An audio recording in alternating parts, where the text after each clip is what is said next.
کہ یہ دروس انشاءاللہ سلسلہ وار ہوں گے اور اس کا عنوان ہے صحیح اسلامی عقیدہ۔ صحیح اسلامی عقیدہ یہ اصل میں جامعہ اسلامیہ مدینہ منورہ اور جامعۃ الامام محمد بن سعود، یہ دو یونیورسٹیاں ہیں سعودی عرب کی، وہاں کے اساتذہ کی ایک ٹیم نے مل کر عقیدے کی چیزوں کو اکٹھا کیا اور اس کو چھاپ کر پوری دنیا کے اندر بھیجنے کا ان کا یہ ایک نصب تھا، مقصد تھا۔ افریقہ وغیرہ میں جا کر ان لوگوں نے خود پروگرام کیے اور لوگوں کو اس چیز کو پڑھایا۔ یہ عربی میں اصل ہے۔ اس کے بعد جامعہ سلفیہ بنارس نے اس بات کا اہتمام کیا کہ اس کا اردو ترجمہ کیا جائے اور شروع کے جو کلاسز ہوتے ہیں عربی کے اس میں اس کو پڑھایا جائے۔ تو یہ 5 حصوں میں مشتمل ہے اردو میں، اسی عنوان کے ساتھ صحیح اسلامی عقیدہ، اور جامعہ سلفیہ بنارس کے نصاب کے اندر یہ شامل ہے۔ طلباء کے لیے بھی اور عام لوگوں کے لیے بھی اگر اس کو پڑھا جائے تو یہ بہت مفید ثابت ہوگی، کیونکہ عقیدے کی بڑی اہمیت ہے۔ آپ کو معلوم ہے کہ نبی صلی اللہ علیہ وسلم عقیدے پر مکہ میں رہتے ہوئے پوری کوشش کرتے رہے۔ 23 سال کی نبوت سال کی جو زندگی ہے آپ کی، 23 سال میں سے 13 سال مکہ میں آپ نے عقیدے پر ہی محنت کی، اور پھر مدینہ آنے کے بعد 10 سالوں کے اندر مکمل اسلام کی تعلیمات دے دی گئی۔ لیکن مکہ میں رہتے ہوئے آپ پر جو آیات نازل ہوئی ان میں یہی زور تھا عقیدے کا۔ تو اس لیے عقیدے کی بڑی اہمیت ہے۔ آپ جانتے ہیں کہ اگر عقیدہ درست نہ ہو تو انسان کتنی بھی محنت کرے وہ بیکار جاتی ہے۔ بہت زیادہ دولت دیا ہے اللہ نے تو وہ کتنا بھی لٹا دے لوگوں کے کاموں میں، مدد آنے کرنے میں، اور علم بھی ہے، خوب پڑھائے لوگوں کو، خوب فائدہ پہنچائے کسی بھی ناحیے سے، وہ اگر کتنے بھی نیک اعمال انجام دے، اگر عقیدہ درست نہیں ہے تو اس کے وہ سب کے سب اعمال ضائع اور برباد ہو جاتے ہیں۔ اسی لیے اس کی اہمیت کے پیش نظر یہ دنیا کے اندر عقیدے کی درستگی کے لیے کوشش کی گئی، اور اللہ رب العالمین نے ہم کو توفیق دی کہ ہم بھی آج اس کے لیے بیٹھے ہوئے ہیں۔ یہ بڑا عظیم کام ہے، اور خاص طور پر ہمارے یہاں پر اہل الحدیث کے یہاں پر دوسرے اور فرق اور دوسری جماعتوں میں جو سب سے بڑا فرق ہے وہ عقیدے کا ہی ہے، لیکن ہمارے اندر کوتاہی کہیے، سستی کہیے، غفلت کہیے، یا نظر انداز کرنا کہیے، کہ ہم صرف رفع الیدین اور آمین بالجہر اور پیر کو خوب پھیلانے میں اس حد تک یہی ہماری آج پہچان کچھ بن رہی ہے، یہ عبادت ہے، عبادت کا حصہ ہے، لیکن عقیدہ درست ہو کے ان چیزوں پر توجہ ہونا چاہیے۔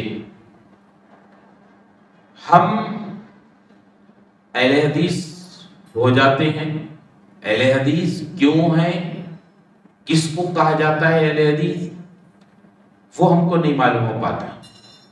آتے ہیں جوش و جذبے کے ساتھ، اس کے بعد پھر اندرونی کچھ خلفشار کی چیزیں ہوتی ہیں، اس میں الجھ کر رہ جاتے ہیں۔ سیاسی گڑبڑیاں، کمیٹی کی چیزیں، کچھ اس طرح کے انتشاروں میں ہم الجھ کر رہ جاتے ہیں، اور جو اصل مقصد تھا اس کو بھول جاتے ہیں۔ اس لیے ہمیں چاہیے کہ ہم اپنی بنیادی چیز پر اپنی نگاہ رکھیں، اپنی ذمہ داری سمجھیں.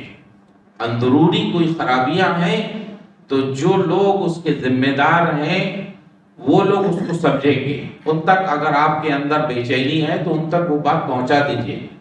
اس کو ماننا نہیں ماننا وہ جانے. اس لیے یاد رکھیں اسلام کے اندر دلیل صرف دو ہی چیزیں ہوتی ہیں، کتاب اللہ، سنت رسول اللہ. کوئی مسجد، کسی کا کوئی گھر، کوئی سینٹر، کوئی مدرسہ، کوئی اور جگہ، یہ دلیل نہیں ہوتی. اگر کسی مسجد میں، کسی مدرسے میں، کسی جگہ میں، کسی گھر میں کتاب اللہ سنت رسول اللہ کی بات کہی جاتی ہے، سکھایا جاتا ہے، تو اس جگہ کی اہمیت ہو سکتی ہے اس وجہ سے کہ وہاں وہ چیز سکھائی جاتی ہے، سمجھائی جاتی ہے. باقی یہ کہ وہ چیز خود دلیل بن جائے یہ نہیں ہو سکتا. نہ کوئی شخصیت، صرف اور صرف دلیل کیا ہے؟ کتاب اللہ سنت رسول اللہ. کیوں ہے یہ؟ اس لیے ہے کہ وہاں غلطی ہونے کا امکان نہیں ہے. آپ کسی جگہ کو، کسی شخص کو، کسی جماعت کو، کسی قوم کو اگر آپ دلیل بناتے ہیں وہاں پر خرابی ہونے کے امکان رہتے ہیں. بہت سارے لوگ ہوتے ہیں کہ ان کی زندگی کے کئی پہلو ہوتے ہیں. شروع میں بہت اچھی زندگی گزارے، لوگ ان کے تقوی کی مثال دیتے تھے، بعد میں جا کر بگڑ گئے. بہت سارے شروع میں بگڑے رہے اور آخر میں جا کر بہت اچھے ہو گئے. تو میرے بھائیوں یہ تبدیلیاں جگہوں پر بھی، ایک جگہ بڑی خوبصورت تھی، کچھ بعد میں پرانی ہو گئی، اچھی نہیں دکھتی ہے، کچھ تبدیلیاں کر دی گئی جو اب ہم کو اچھی نہیں لگتی ہیں. تو جتنی چیزیں ہیں دنیا کے اندر وہ اس قابل نہیں کہ دلیل بن سکے، کیونکہ اس زندگیوں میں اتار چڑھاؤ آتا ہے، چیزوں میں رد و بدل ہوتا ہے، لیکن کتاب اللہ سنت رسول اللہ میں کوئی رد و بدل نہیں ہو سکتا. یہ ایک ایسی مہر ہے اللہ کی طرف سے، اس میں کوئی بھی چھیڑ چھاڑ نہیں کر سکتا، اور جو بھی چھیڑ چھاڑ کرے گا اللہ کی طرف سے انتظام ہے کہ وہ دنیا میں ذلیل ہو کے مرتا ہے. قادیانیوں کا نام سنا؟ مرزا غلام احمد قادیانی. اس نے داخل ہونے کی کوشش کی، کیا حشر ہوا اس میں. اور دنیا کے اندر اس طرح کی بے تحاشا مثالیں ہیں. بہت سے کبھی کبھی کوئی سیاستداں ابھرتے ہیں اور وہ اپنے آپ کو مشہور کر لیتے ہیں، پھر ان کی توجہ کچھ اس طرف ہوتی ہے اور پھر وہ چاہتے ہیں کہ وہ اپنا نظریہ، اپنی چیزوں کو تھوپیں لوگوں پر. کتنا بھی پاور میں مضبوط آدمی کیوں نہ ہو، دین الہی پیدا کرنے والا اکبر، کیا حشر ہوا اس کا. اس لیے میرے بھائیوں کتاب اللہ سنت رسول اللہ یہی اصل دلیل ہے. اس کے ساتھ لگی ہوئی دو چیزیں ہیں جس کو اجماع اور قیاس کہتے ہیں. اجماع اور قیاس کیا ہوتا ہے کہ ایک وقت کے اہل علم کسی مسئلے پر اتفاق کر لیں، وہ دلیل بنتا ہے. کیوں دلیل بنتا ہے؟ کہ اللہ کے رسول صلی اللہ علیہ وسلم کی دلیل ہے، حدیث ہے، میری امت گمراہی پر جمع نہیں ہو سکتی ہے. تو خود اجماع قیاس اور اجماع یہ دلیل نہیں ہوتا ہے، دلیل کے ذریعے سے محتاج ہو کر پھر دلیل بنتا ہے. قیاس کسی مسئلے کو کسی مسئلے پر اس کا فتویٰ، نبی صلی اللہ علیہ وسلم کے دور میں کوئی بات ہوئی، اب ہوا وہ چیز تو اس زمانے میں نہیں ہوگی، تو اب اس مسئلے کو سمجھنے کے لیے دوسرے مسئلے پر قیاس کرنا. حرم کے طواف کے لیے جو اوپر مطاف بنایا گیا اس کے لیے ایک کمیٹی تشکیل ہوئی ابن باز کے رہتے ہوئے، ابن باز رحمہ اللہ کے زمانے میں. اس میں کئی دن بحث چلی کہ کیا مطاف یعنی طواف کعبۃ اللہ کا نیچے سے ہی کیا جا سکتا ہے کہ نہیں، یا اوپر سے بھی کیا جا سکتا ہے. کیونکہ وہ بننے سے پہلے اس بات پر بحث ہوئی، اہل علم کو اکٹھا کیا گیا، ٹیمیں بیٹھی علماء کی، اس پر سوچو غور و فکر ہوا، نہیں سمجھ میں آیا. پھر اچانک ابن باز رحمہ اللہ کے ذہن میں ایک حدیث آئی، اللہ کے رسول صلی اللہ علیہ وسلم نے بھیڑ میں رہتے ہوئے اونٹ پر بیٹھ کر طواف کیا ہے۔ اب اونچائی سے طواف یعنی زمین سے تو اوپر ہی ہو گئے نا، اوپر اٹھ کر زمین سے طواف کرنا ثابت ہوا اونٹ پر بیٹھ کر، اس لیے کہا اس پر قیاس کرتے ہوئے اس کے اطراف میں اگر بلڈنگ بھی بنا دی جائے تو اس سے بھی طواف کر سکتے ہیں۔ تو یہ قیاس اس کو بولتے ہیں، ایک مسئلہ جو نبی صلی اللہ علیہ وسلم کے زمانے میں ہوا، اب اس دور میں کوئی ایسی بات آتی ہے تو اس کو کیسے فٹ کیا جائے، اسی کو قیاس کہتے ہیں۔ تو یہ قیاس یہ نہیں ہے بیٹھے بیٹھے کوئی بھی کچھ سوچ کے بول دے، نہیں، اس کے لیے دلیل ہونا چاہیے کہ آپ جس مسئلے کو کس حدیث پر فٹ کر رہے ہیں میرے بھائیو۔ تو اصل کتاب اللہ، سنت رسول اللہ، اس کے بعد اجماع، قیاس، یہ چار چیزیں دلیل بنتی ہیں، دو اصل ہیں اور دو اس کے ساتھ نکل کے آتی ہیں۔ عقیدہ ہم لوگ ایک بار سنتے ہیں اور ہمارے سامنے یہ باتیں آتی بھی ہیں کہ ہمارا عقیدہ یہ ہے، ہمارا ایمان یہ ہے، ہم توحید عقیدہ، ایمان، توحید، یہ تین لفظ زیادہ تر بولے جاتے ہیں۔ تو یہ کیا الگ الگ ہیں یا ایک ہی چیز کے کئی ایک نام ہیں؟ توحید جب بول دیں گے، توحید عقیدہ کہتے ہیں، توحید عبادت اور اللہ کے ساتھ خاص دوسری باتوں سے اللہ سبحانہ و تعالیٰ کو ایک ماننا۔ توحید کے معنی کیا ہے؟ ایک ماننا، اللہ تبارک و تعالیٰ کو ایک ماننا۔ کن چیزوں میں؟ اللہ کے رب ہونے میں، اللہ کے معبود ہونے میں، اور اللہ رب العالمین کے اسماء صفات ہونے میں۔ توحید کا یہ معنی ہوتا ہے۔ اب وہ کہتے ہیں عقیدہ کیا ہے؟ عقیدہ غیب کی باتوں میں سے جن پر ایمان لانا واجب ہے، جیسے اللہ پر، اس کی فرشتوں پر، اس کی کتابوں پر، اس کے رسولوں پر، آخرت پر، تقدیر کی اچھائی اور برائی پر، اور ان سے متعلق جو بہت ساری باتیں جو ہے ان پر ایمان لاتے ہیں، تو یہی چیز کیا کہلاتی ہے؟ عقیدہ۔ ہمارا عقیدہ کیا ہے؟ کوئی پوچھے گا اللہ کے بارے میں آپ کا عقیدہ کیا ہے؟ کیونکہ اللہ پر ایمان رکھتے ہیں، اور رب ہونے میں تنہا ہے، معبود ہونے میں تنہا ہے، اس کے جیسے کسی کے نام نہیں، اس کے جیسے کسی کی صفات نہیں۔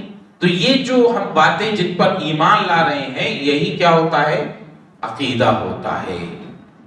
توحید اللہ کو ایک ماننا، ایمان لانا یعنی اعتقاد رکھنا، اس چیز کو لازم سمجھنا۔ تو یہ لغت کے اعتبار سے توحید کے معنی کسی چیز کو الگ کرنا، ایک کر لینا، ایک مان لینا۔ عقیدہ ایمان، لازم سمجھنا، قطعی اعتقاد رکھنا، کسی چیز کو ایک دم حتمی مان لینا، ایمان ہے۔ توحید ایمان، توحید مانے اکیلا ماننا، ایمان مانے کسی چیز کو حتمی مان لینا، تسلیم کر لینا۔ یہ جو چیزیں ہیں یہ سب مل کر ہم جو اعتماد رکھتے ہیں، اعتقاد رکھتے ہیں، اسی کو کیا کہتے ہیں؟ عقیدہ، اسی کو عقیدہ کہتے ہیں۔ صحیح عقیدے کی اہمیت اور اس کی ضرورت کہتے ہیں کیا ہے؟ صحیح عقیدے کی اہمیت اور ضرورت یہ معاشرے کی تعمیر اور اس کی درستگی اور اس کی سعادت کی بنیاد ہے۔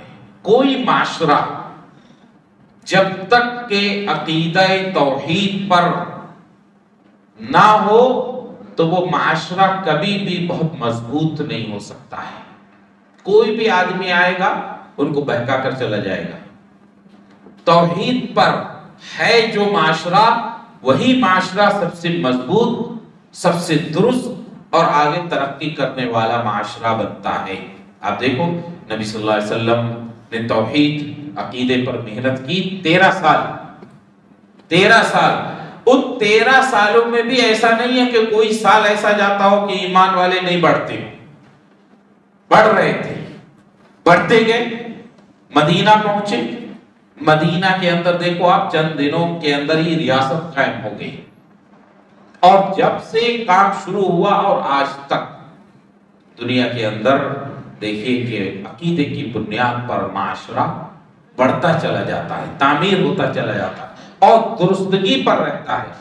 تو عقیدہ توحید اسی لیے ضروری ہے سیکھنا سمجھنا، کیونکہ کوئی معاشرہ اس کے بغیر کامیاب نہیں ہو سکتا ہے، اس کے بغیر تعمیر نہیں ہو سکتا، اس کے بغیر مضبوط نہیں رہ سکتا۔ نمبر 2، یہ معاشرے کی بات ہوئی۔ نمبر 2، یہ فرد کی استقامت اور اس کی سوچ کی سلامتی کا سبب ہے۔ جو آدمی عقیدہ توحید پر رہتا ہے اس کو بہکانا آسان نہیں ہوتا ہے، اور اگر عقیدہ توحید مضبوط نہ ہو، آپ نئی عقیدے میں مضبوط ہیں، تو کوئی بھی آدمی کسی بھی طریقے کی بات کر جائے۔ اب دیکھتے ہیں آپ اہل حدیث اگر کوئی خطیب ہو، مقرر ہو، یہاں سے اوٹ پٹانگ بول کے جانا چاہے تو نہیں ہل سکتا، اور دوسروں کے یہاں آپ دیکھیں تو کہتے ہیں، کوئی سنا رہا ہے کہ ایک شخص جل گیا۔ کیوں جل گیا؟ شیخ عبد القادر جیلانی رحمہ اللہ کا نام اس نے بلا وضو لے لیا، اس وجہ سے جل گیا۔ بولو اہل حدیث اس کو فوراً پکڑ لے گا کہ نہیں؟ فرد کی استقامت، اس کی سوچ کی سلامتی تبھی ہوتی ہے جب وہ عقیدہ توحید پر ہو، ورنہ کسی بھی طرح کی کوئی بھی کہانی کوئی سنا کے چلا جاتا ہے، سبحان اللہ سبحان اللہ سبحان اللہ کرتے رہتے ہیں، وہ ان کو گدھا بنا رہا ہے اور وہ اس پر سبحان اللہ۔ یہ سب بیوقوفی۔ اسی لیے کہا عقیدہ توحید کو سمجھنا پڑھنا اسی لیے ضروری ہے کہ یہ فرد کی استقامت اور اس کی سوچ کی سلامتی کا سبب ہے۔ اس سے جان و مال کی حفاظت ہوتی ہے، اس سے جان و مال کی حفاظت ہوتی ہے، جان کی بھی حفاظت ہوتی ہے اور مال کی بھی حفاظت ہوتی ہے اور عزت کی بھی حفاظت ہوتی ہے۔ آپ سنو کتنے واقعات ایسے ہیں، پیر کے نام پر مال بھی لوٹا اس نے، اتنے سال اس کی خدمت کی وہ بھی گئی سب بیکار، اس کے بعد پتہ لگا عزت پہ بھی ہاتھ ڈال دیا۔ کتنے لوگ ہیں جو ان چیزوں سے پریشان ہو کر آخر میں ان کو اہل حدیث کی راہ دکھتی ہے۔ کیوں؟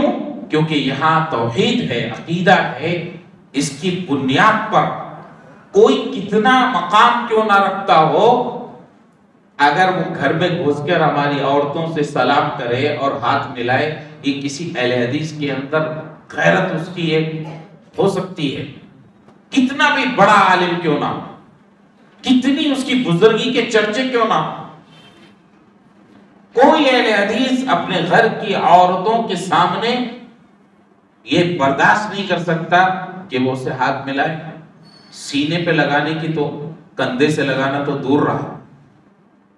یہ جان مال عزت تینوں کی حفاظت کا ذمہ دار ٹھہرتا ہے عقیدہ توحید، ورنہ آپ دیکھو جن کا عقیدہ درست نہیں ان کو لوگ ہر طریقے سے لوٹتے ہیں، مال بھی لوٹتے ہیں، جان بھی جاتی ہے اور عزت بھی جاتی ہے۔ اس لیے میرے بھائیوں، نبی کریم صلی اللہ علیہ وسلم نے 13 سال محنت کی تھی مکہ میں، اسی لیے کہ اس کے ذریعے سے جو معاشرہ تیار ہوگا وہی تعمیر والا معاشرہ ہوگا، وہی افراد بڑے سے بڑے موقع پر کھڑے رہنے والے افراد ہوں گے، ورنہ ایک پکار کے اندر سب چھٹ جانے والے لوگ رہتے ہیں۔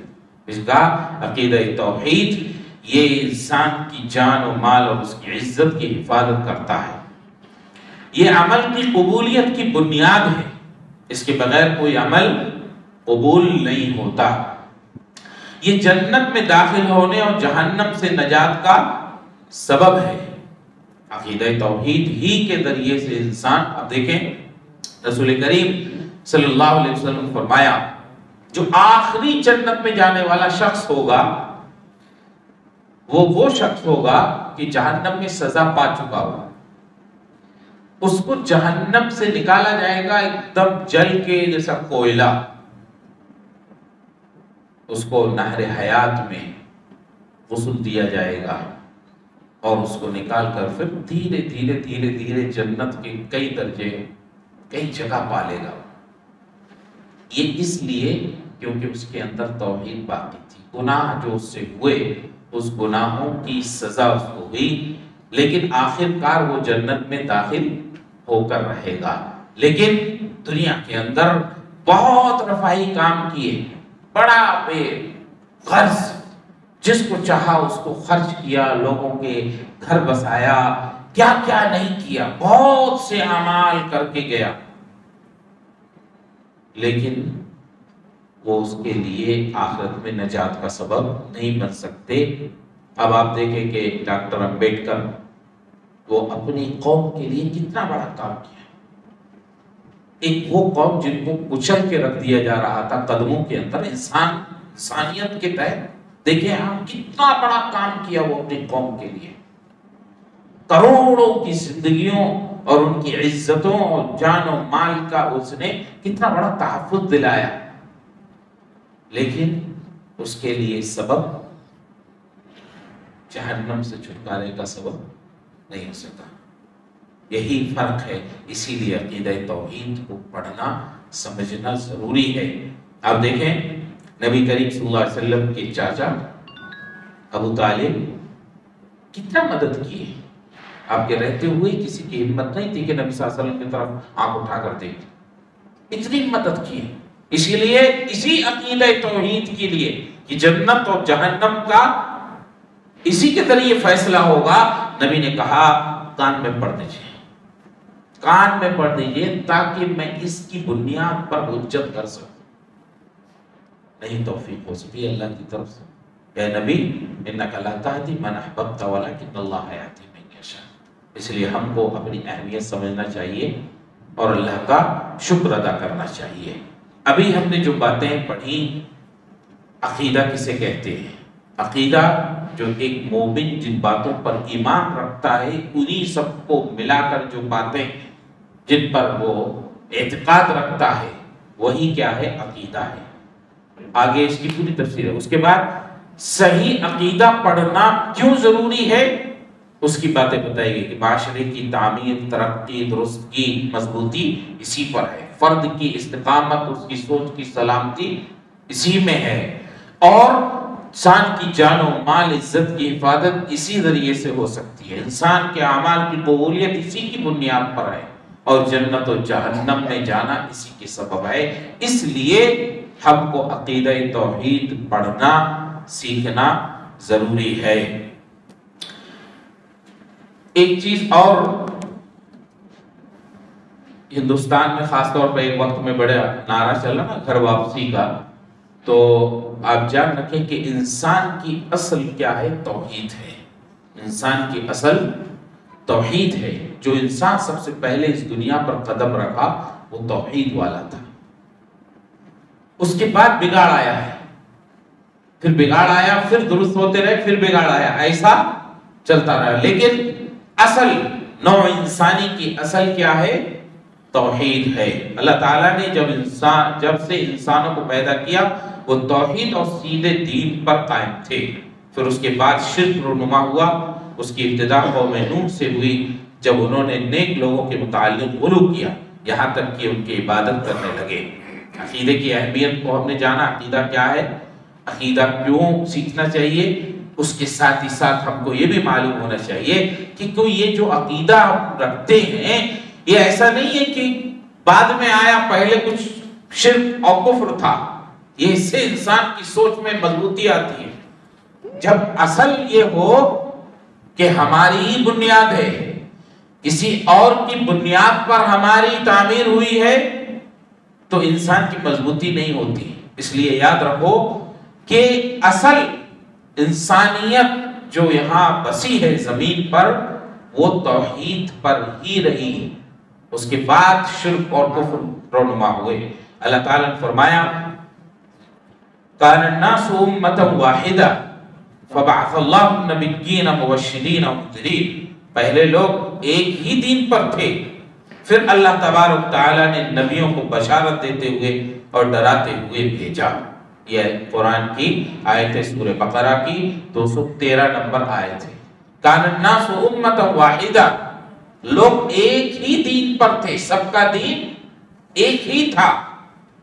بعد میں جب شرک رونما ہوا تو اللہ تبارک تعالیٰ نے نبیوں کو بھیجا، جن نبیوں نے بشارت دی اور ڈرایا۔ بشارت کن لوگوں کو دی؟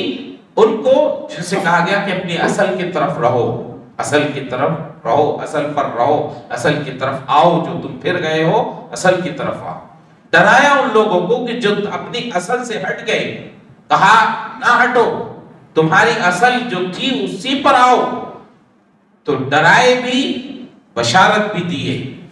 بشارت کس بات کی؟ کہ اصل تمہاری یہ تھی، ڈرائے اس سے کہ یہ نہیں ہے اصل جو شرک دیکھ رہے ہو، اس لیے بشارت کے ساتھ اس طرف آؤ۔ تم جب آ رہے ہو تو کس کی طرف؟ اصل کی طرف آ رہے ہو، یہ تمہارے لیے بشارت ہے۔ تو انسان ایک دو نسل کے بعد آئے اور اس کو کہا جائے آؤ یہ تمہارا ہی گھر ہے، تمہارے باپ دادا کا، کتنی خوشی ہوتی ہے اس کو، کتنی خوشی ہوتی ہے۔ اور ایک انسان آئے اور اس سے کہا جائے یہ تمہارے باپ دادا کا تھا لیکن تم چھوڑ کے وہاں چلے گئے، اب قبضہ ہو گیا، تکلیف ہوگی نا۔ فَبَعَثَ اللَّهُ النَّبِيِّينَ مُبَشِّرِينَ وَمُنذِرِينَ، اصل کی طرف آؤ، اصل یہ بشارت دی اور ڈرایا، اصل کی طرف رہو گے اللہ راضی ہوگا، خوش ہوگا، جنت میں داخل کرے گا۔ دوسری طرف آؤ گے خرابی کی طرف، اللہ ناراض ہوگا۔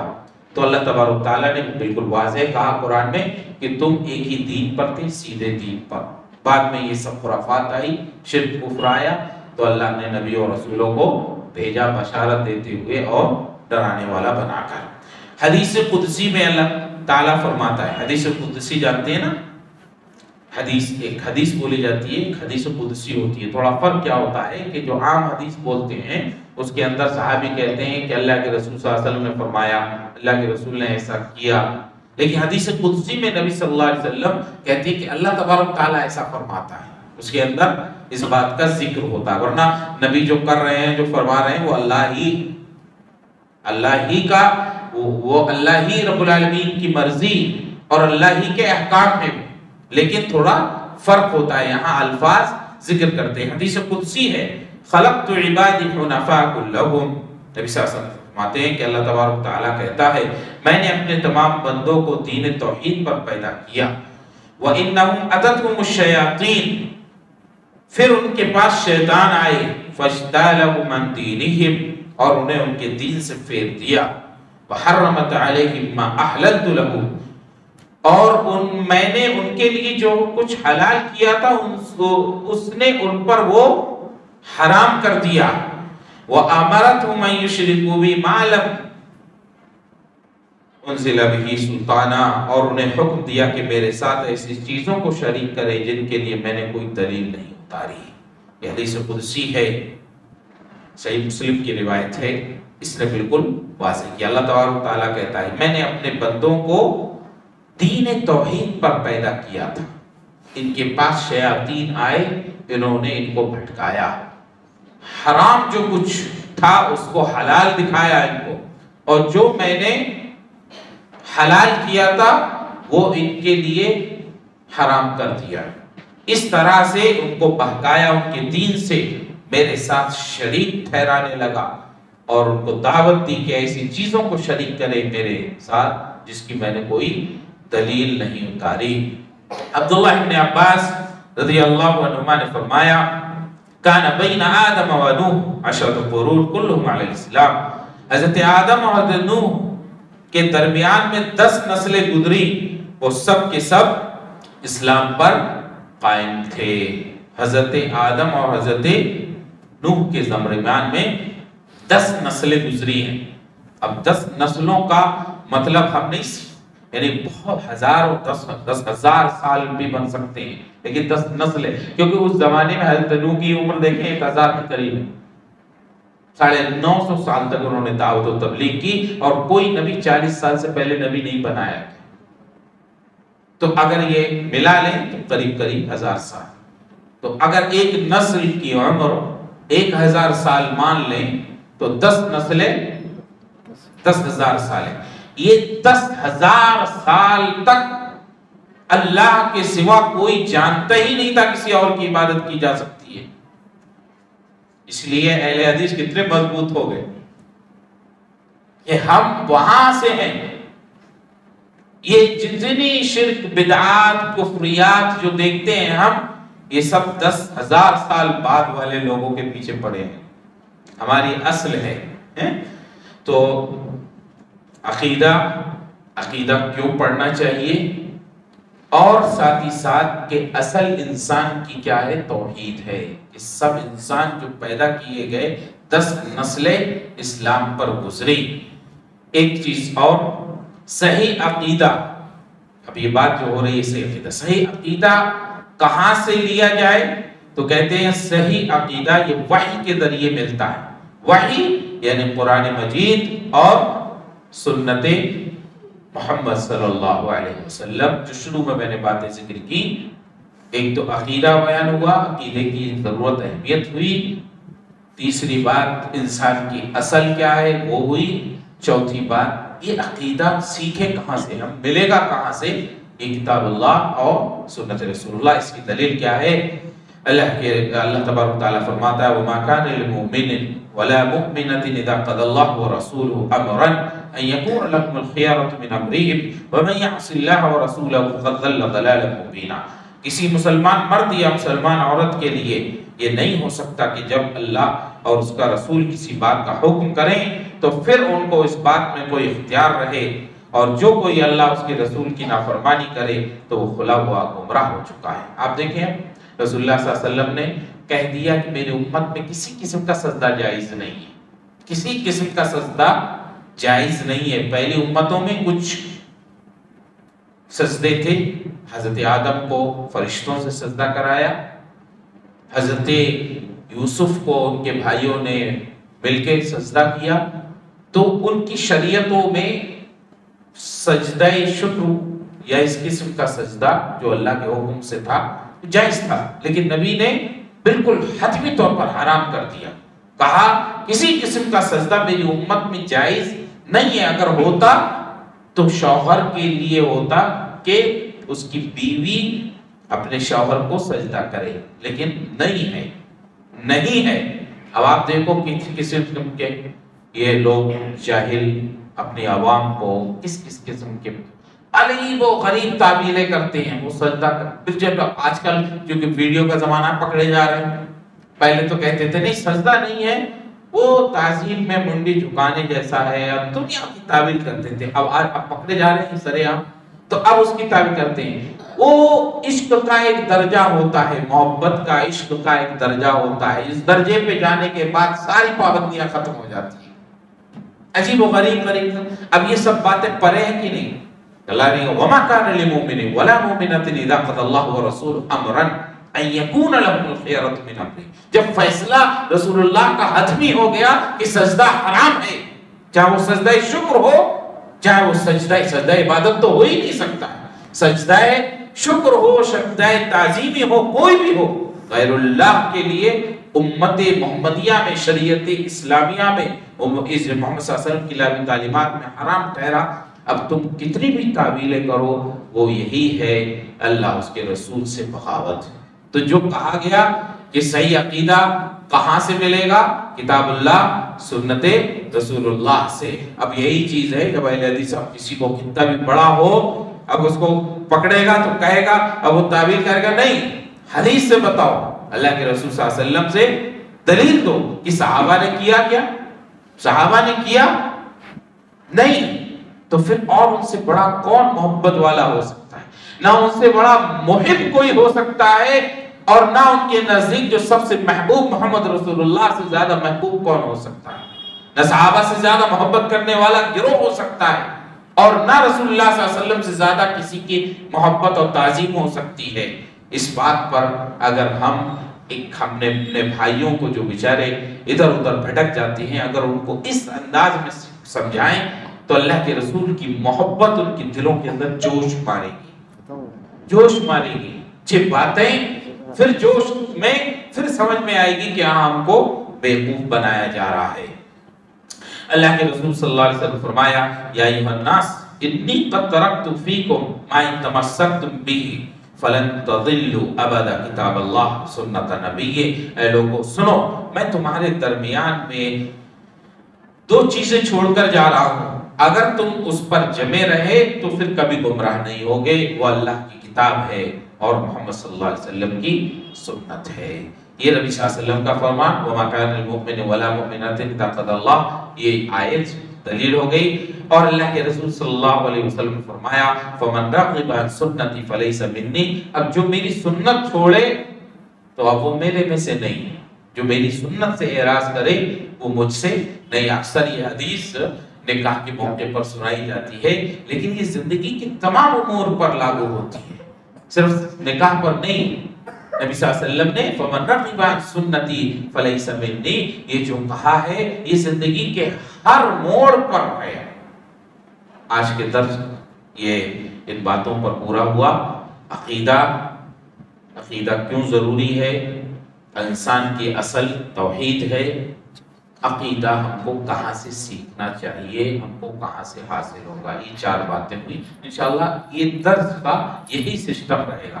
اس درس کا مطلب کہ مقصد کیا ہے کہ ہم سیکھتے ہوئے جائیں، یاد کرتے ہوئے جائیں، اور اگر ہوا اللہ نے توفیق دی تو اس کے 5 حصے ہیں۔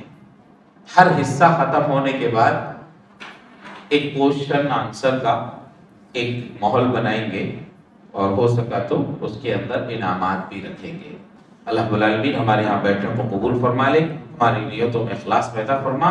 اس عقیدہ توحید کی وسیلے سے ہم تجھ سے دعا کرتے ہیں، جو مسلمانوں پر مظالم کے پہاڑ توڑے جا رہے ہیں، رب العالمین ان کی مدد فرما۔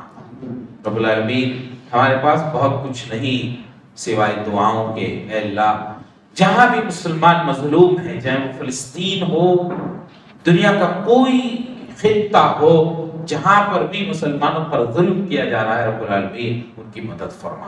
اور ان کی مدد میں سے سب سے بڑی مدد یہی ہے، اے اللہ ان کے اندر جو شرکیات، کفریات، بدعات، رسومات یہ جو داخل ہو گئے ہیں، سب سے پہلے ان کی مدد کر کے وہ ان سب سے توبہ کر لیں، اور توبہ کے بعد تیری مدد تو آنا لازم ہے۔ اس لیے پہلی مدد اللہ یہ کر دے مسلمانوں کی کہ جو تیرے دین سے دور ہوئے ہیں وہ دین کی طرف آ جائیں۔ دوسری مدد تو تیری آنا لازم ہے، اور اسی عقیدے کے وسیلے سے دعا کر رہے ہیں رب العالمین۔